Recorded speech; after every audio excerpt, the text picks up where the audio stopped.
Mhm. Okay. I think I agree with some of the points that are made. Now, yes, big warning flag, big warning sign. Not everybody needs to go from high school to the pros. Not everybody needs to go from high school to college. Not everybody's ready for that in itself. Um, you got a lot of guys that get to from that are the man in high school and get to college.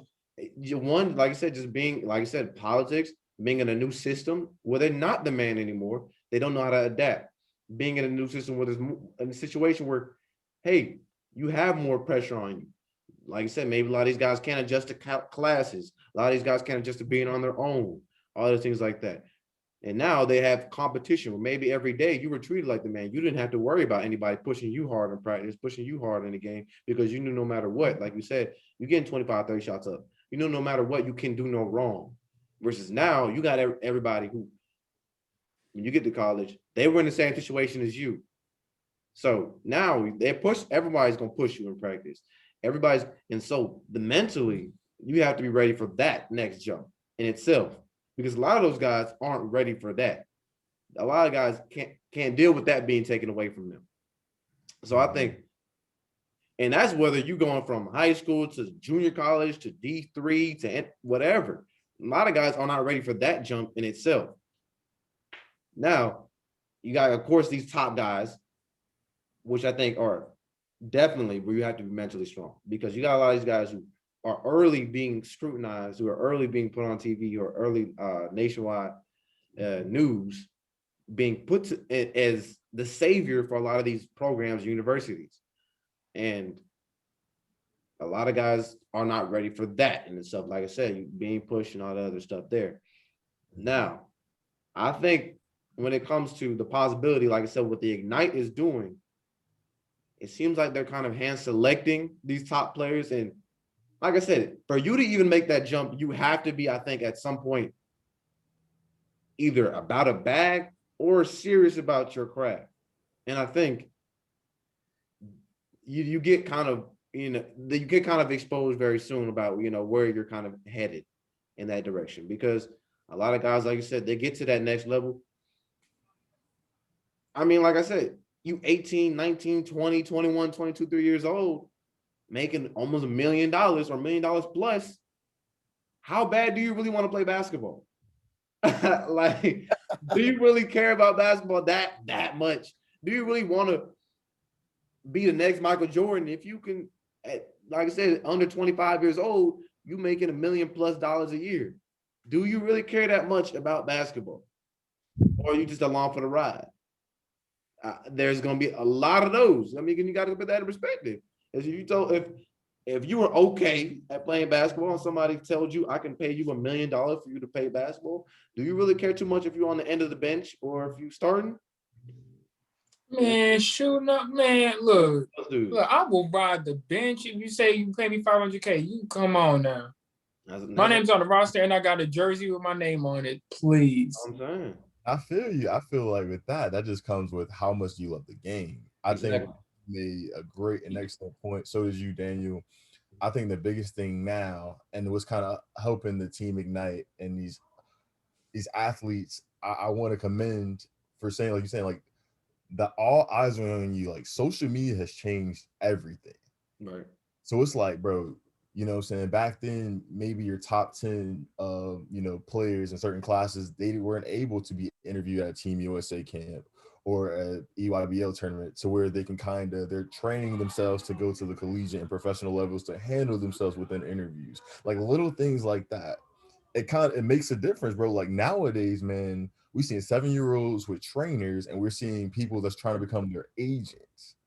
That's People true. are hand selecting. People are driving 4 hours to go to an AAU practice for Mhm. a team just to get the exposure with the hopes of living their kids' dream or your kids living. That's another subject right there. People living behind their Mhm. kids. That's But, true.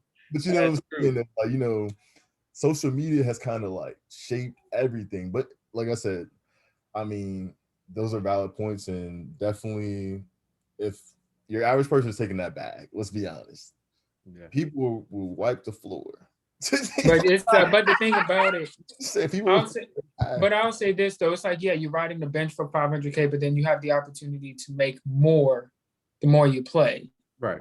And you have the opportunity to get the max contracts and all that stuff. So it's going to motivate you to work because you want the extra bag. But it's just everybody has different reasons for wanting to play the game. Different strokes for different folks. Like you said, yeah, you would think it would push you, but a lot of these, because like you said, you gotta think about it. Majority of these guys that are playing collegiate basketball or high school basketball are not working. So prior to them being a professional, they made $0. So if you can be in the top 5% of humans who make this much money,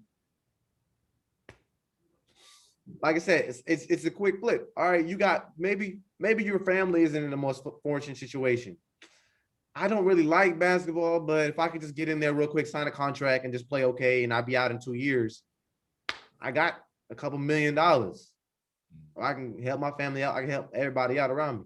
Do I really care that much? Not really. I just need to be able to get there. And that's what they say. Getting there is one thing, but then staying there is the next step, because you got people that's going to be plenty hungry. So a lot of those guys that are top prospects, they kind of get in and get out, because I feel like you said, everybody's motivation is different. And it shows you, and like going, that doubles down on what Ron was saying. A lot of these guys aren't necessarily there because they love the game. It's because somebody around them needs to eat. Maybe, like you said, a family member, a friend is like living down the glory days through you vicariously. So, hey, I don't really care that much, but my dad, my uncle, my mom, they want me to make it, so I can do it for them. I guess I like the game. Yeah, I guess I like to play. I mean, I just say, I mean, look, I know, and I think if the three of us were given the opportunity to play pros, you know, knowing good and darn well that we would most likely not get any playing time because of the veterans on the team, I don't think that would stop us from taking that deal. Right? I think we would take it. Take the opportunity. I mean, I guess Ben is the hooper of the three of us. So, I mean, of course, you'll work. You will be trying to, you know, do some East Base windmills, you know, on a fast break, but, you know, that's another thing. All right. But all I'm saying is that it's just motives. It's just motives for the whole thing. Is your head in it for the right reason? If you want to do it just for the money, that's on you. We see how far that gets you in the league. You do it for the right reasons, definitely. You'll be in the league for a long time. Definitely. And I think, like you said, that's the next thing that separates a lot of these guys, because when they see a little bit of adversity, they crumble. And that, I think, that thinking is exactly why, going back to what Ron originally was saying, maybe why the game is dwindling a little bit, because when maybe a few years ago, you know, like Shaq, for example, he was kind of went viral just making a point about Rudy Gobert making all that money, and was like, yo, he would put up 40, whatever, like 44 and like 20 rebounds and foul him out by the third quarter or something like that. And then he was talking about, you know, it should be motivation to kids that if you average 10 points, you can, you know, get a max contract, because Rudy Gobert did secure the bag. Now, granted, Rudy Gobert, he does play hard. Like I said, he's a defensive anchor and everything like that. But if you look back at it, Shaq was a Hall of Famer. He's in the top 10 all-time scoring list. Shaq didn't make as much money as Rudy Gobert just made. So, it don't make no sense. So, like you said, we're in the past where, yes, you were trying to get to a bag, but a lot of these guys are playing hard for it. Like, you look at maybe some of the top players of the 80s, 90s, obviously inflation is a thing, but 80s and 90s, top players, all-stars, you know, you got guys right now that's 8th man off the bench making that much money. Yeah. So, I like I said, and you got guys, like I said, that's under 25 bringing home millions and millions and millions of dollars. Do I really want to run this sprint that hard? Do I really want to play defense this badly? Yeah. And now, like I said, you got a lot more factors. You got Instagram, so you know, hey, maybe I do got this easy layup, But if I do just a little shimmy, a little extra, I can get on the gram. But I feel like there's a little bit more that goes into it now, so I can definitely see why there's a little bit that could kind of take the game another level. And like I said, the NBA is trying a lot harder to try to make the game more exciting, which they have, brought in a lot more viewers and a lot more people who are regularly tuning in. But like I said, so I guess the hoop purists, I can understand why it could be a problem. Yeah, man. I mean, you guys. I didn't expect a certain answer, but I mean, y'all went very detailed over here. I was like, wait a minute.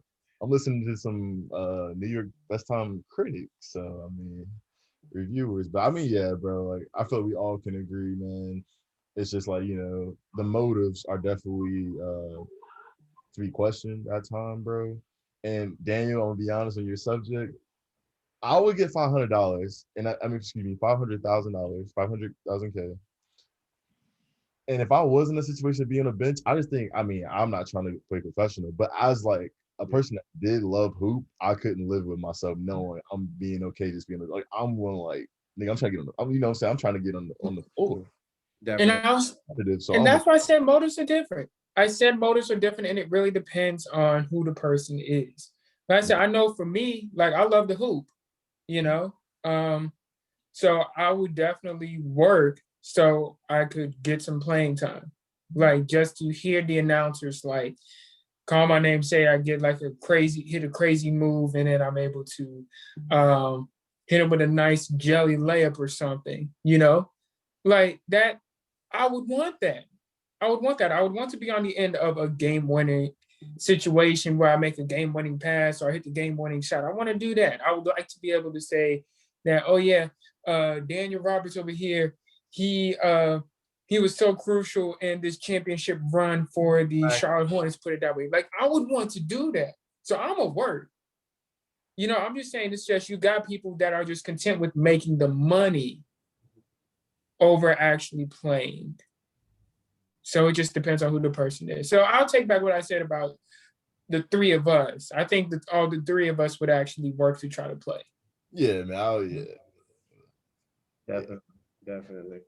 I mean, there's definitely plenty of options out there. I mean, definitely everybody leave it in the comments below. What do you think you would do if you were in that situation?